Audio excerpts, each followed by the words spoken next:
విశాఖ మహానగరానికి సంక్రాంతి శోభ వచ్చేసింది.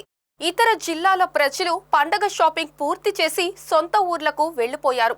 ఊరంతా సందడిగా మారిపోయింది. ఈ ఏడాది 5 సినిమాలు సందడి చేస్తున్నాయి.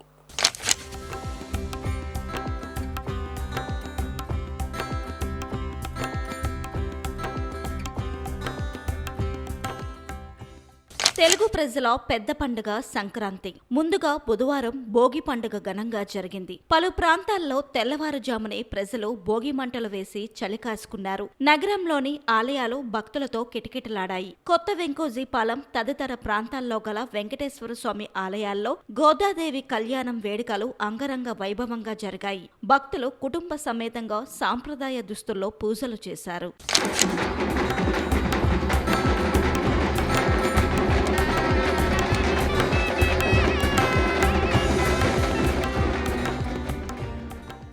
విశాఖలోని ఏవిఎన్ కాలేజ్ తదితర విద్యా సంస్థలు కొన్ని ప్రైవేటు సంస్థల్లో భోగి వేడుకలు నిర్వహించారు. అలాగే సంక్రాంతిని పురస్కరించుకొని మహిళలు రకరకాల రంగురంగుల ముగ్గులు వేశారు. టౌన్ కొత్త రోడ్డులో విశాఖ దక్షిణ ఎమ్మెల్యే వంశీకృష్ణ శ్రీనివాస్ పర్యవేక్షణలో శ్రీదేవి చారిటబుల్ ట్రస్ట్ ఆధ్వర్యంలో ముగ్గుల పోటీలు ఉల్లాసంగా ఉత్సాహంగా నిర్వహించారు. విజేతలకు ఎమ్మెల్యే బహుమతులు అందజేశారు.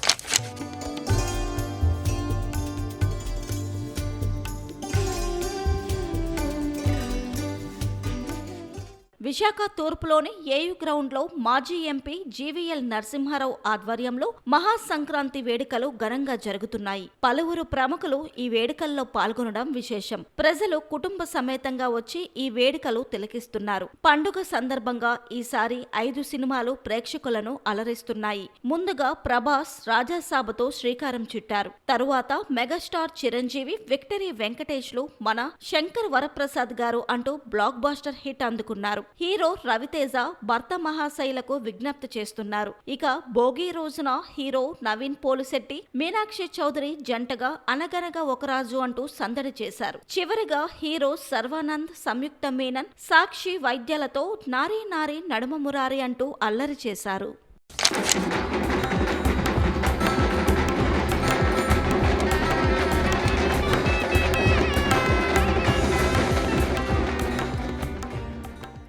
నా పేరు జగదీష్ కుమార్ అండి. మేము మధురవాడ నుండి వచ్చాము. మేము ప్రతి ఇయర్ ఇక్కడ జీవీఎల్ గారి సంక్రాంతి సంబరాలకు వస్తూ ఉంటామండి. లాస్ట్ ఇయర్ మా పాపకు భోగిపాలు కూడా ఇక్కడే వేశారు. అంటే మనం విలేజ్లో ఎలా అయితే సంక్రాంతి సంబరాలు అవుతాయో ఇక్కడ కూడా అలానే ఆ రకంగానే ఆ అట్మాస్ఫియర్. ఈసారి అయితే హరే కృష్ణ హరే ఓం వాళ్ళ ఇది కూడా పెట్టారండి. చాలా బాగున్నాయి. అంటే we feel very happy to enjoy here. అందరూ చిన్నపిల్లల్ని కూడా తీసుకొస్తే చాలా మంచిది. ఎందుకంటే ఇప్పుడున్న కిడ్స్కి ఇవన్నీ తెలియట్లేదు. సో ఇవన్నీ చూసైనా వాళ్ళకి ఓకే మన పండుగలు ఇలా ఉంటాయని తెలుస్తుంది. So I recommend to all people to come and watch and celebrate. Thank you. ఇది చాలా బాగుందండి. పెట్టడం ఒక 3-4 ఇయర్స్ నుండి పెడుతున్నారు. దీనివల్ల పిల్లలకు కూడా మన ట్రెడిషన్ యొక్క అవేర్నెస్ వస్తుంది, వాళ్ళకి తెలుస్తున్నాయి. అంటే మన పూర్వకాలంలో ఎలా జరుపుకునేవారో అవన్నీ ఇక్కడ చూపిస్తున్నారు. చాలా బాగుంది ఇదైతే మాత్రం.